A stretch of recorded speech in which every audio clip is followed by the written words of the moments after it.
A soldier is one who serves in the military forces. He receives the basic training required in order to demonstrate specific military skills and character. The desire of every commissioned officer is to be promoted through the ranks. The brightest and best soldiers seek to receive promotion to the highest rank, the rank of general. In the kingdom of God, our leaders receive spiritual assignments in order to lead the people of God in holiness and righteousness. The Lord knew that this generation would need such spiritual leadership, and so he in his all-wise providence assigned a general in our midst, one who would demonstrate exemplary character, spiritual deportment, strength, fortitude, integrity, and servanthood. This general in the army of the Lord of whom we speak was not only a great follower, but an exceptional leader. God's general, Coy James Starks, was born on Friday, April 8th, 1938, in Elberton, Georgia. His parents, Bertha Lee and John, had 3 children, James being the eldest. At age 12, James relocated to Detroit with his uncle and his aunt, Pearl and Tom Jones. James was educated in the Detroit public school system, receiving his diploma from Detroit's Northeastern High School in 1956.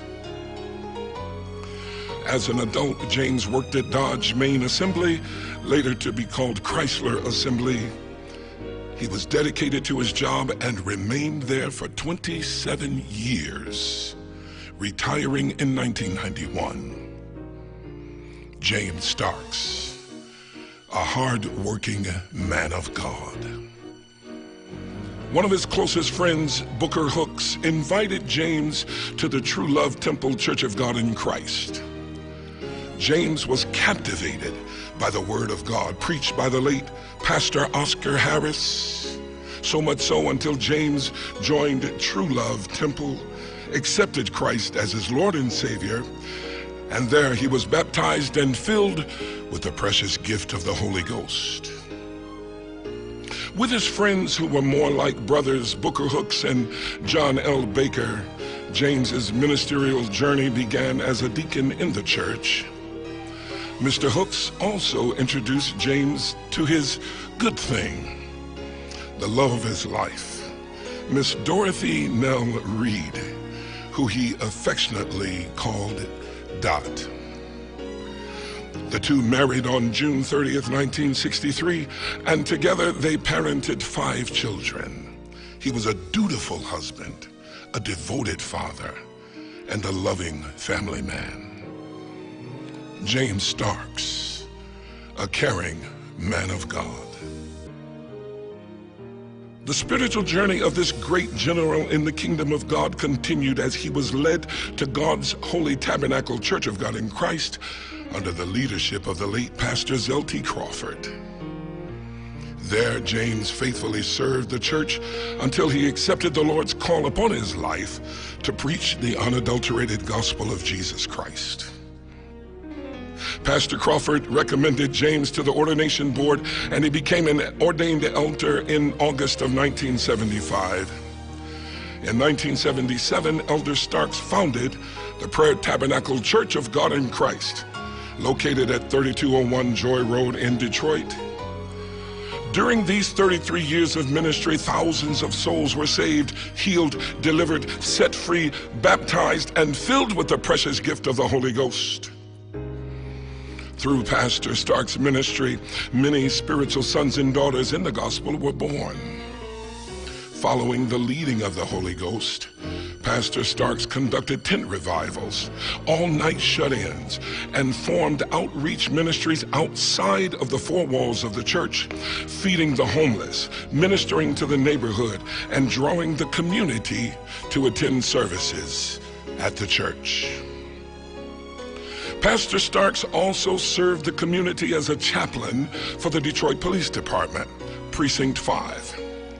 He served with distinction and honor. Pastor Starks, an anointed man of God. In 1997, following the leading of the Lord, he built the Lord a larger edifice, constructing and renovating the Prayer Tabernacle Sanctuary from the ground up. Then in 1999, the new building was dedicated by the late Bishop Cleveland Landis Anderson Jr.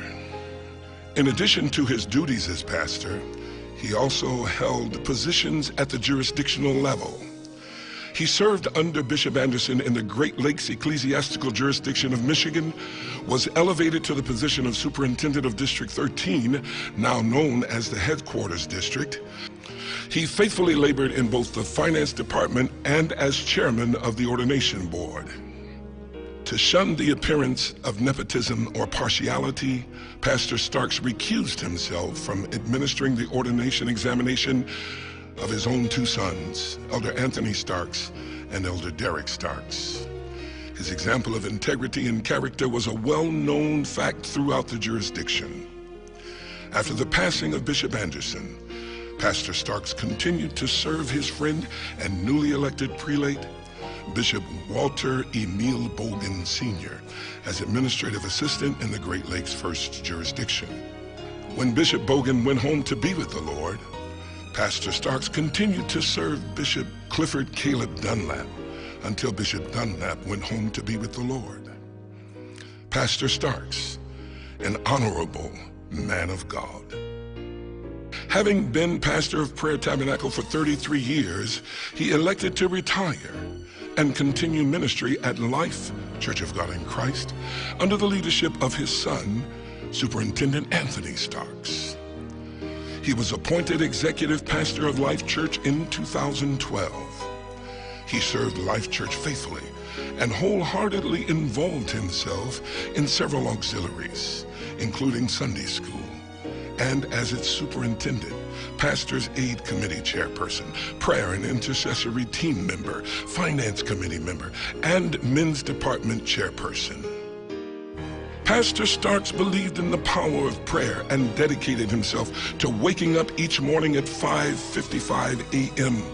daily for prayer. He was faithful to 9 a.m. prayer on Sunday mornings and led prayer once a month on the Monday morning prayer call.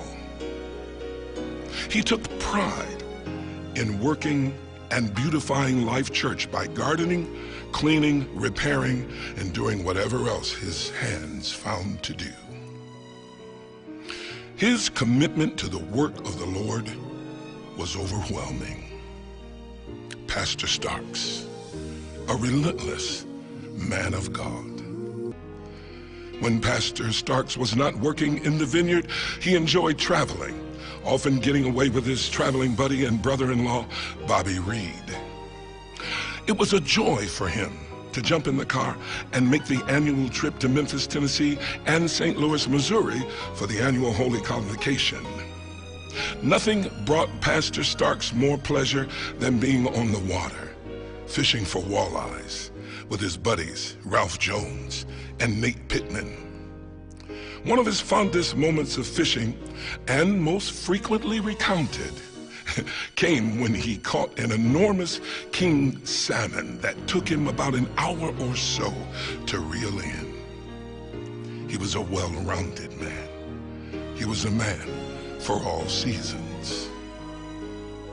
He shared his fondest moments with some of his dearest friends, Pastor John Beckham, Pastor Robert Taylor, Pastor Clayton Harris, Pastor Willie Ivory, Pastor Roy Waters, Pastor Barry Rabbi Ginyard, Pastor Robert Bullard, and Elder Lawrence Matchett, who he personally led to Christ. Pastor James Starks was a proven, loyal, trusted friend. Pastor Starks was a huge fan and lover of traditional gospel music, especially quartet music. His favorite quartet groups included the Dixie Hummingbirds, Little Blair and the Fantastic Violinaires, Slim and the Morning Echoes, Lee Williams and the Spiritual QCs, and the Canton Spirituals. Although his musical taste for particular recording artists was apparent, nothing brought him more joy than supporting and nurturing the music and ministries of his own beloved children. His love, devotion, and dedication to their lives was immeasurable. On Monday, May 14th, 2018, the Lord called Pastor C. James Starks home from labor to reward. He leaves to cherish and honor his memory, his loving and devoted wife of 54 years, Dorothy Ann Starks. To carry on his legacy, he passes the torch of holiness to his 5 children: Patricia, Dwight and his wife Michelle, Anthony and his wife Susan, Derek and his wife Gretchen, and Angelique. His 19 grandchildren: Chastity, Latoya, Brittany, James, Amber, Tiffany, Jeremy, Anthony, Lindsay, Jonathan, Riston, Destiny, Trevor, Derek, Storm, Blake, and Brooklyn, the twins, Chelsea, Kaylin, 7 great-grandchildren: Cameron, Mariah, Ariana, Jaden, Dior, Reagan. 2 sisters, Arizona Hardiman of Elberton, Georgia, and Ella Woolfolk. 1 brother, Michael, and his wife, Sharon Starks. 5 brothers-in-law, 3 sisters-in-law, and 1 goddaughter, Blossom Hill of Chicago, Illinois. A host of nieces, nephews, cousins, and countless friends and co-laborers in the gospel. In the Holy Writ, as found in 2 Samuel chapter 3, verse 38, it reads on this wise: "And David the king said to his people, a great leader and a great man has fallen this day in Israel." Today we salute this great husband. We honor this great father. We revere this great leader, and we love this exemplary man of God. The Lord's great general in the kingdom of God has moved from this earthly state to a city which has no need of the sun, neither of the moon, to shine in it. For the glory of God and the Lamb is the light thereof. We salute God's general, Pastor Coy James Starks, a true man of God. We will never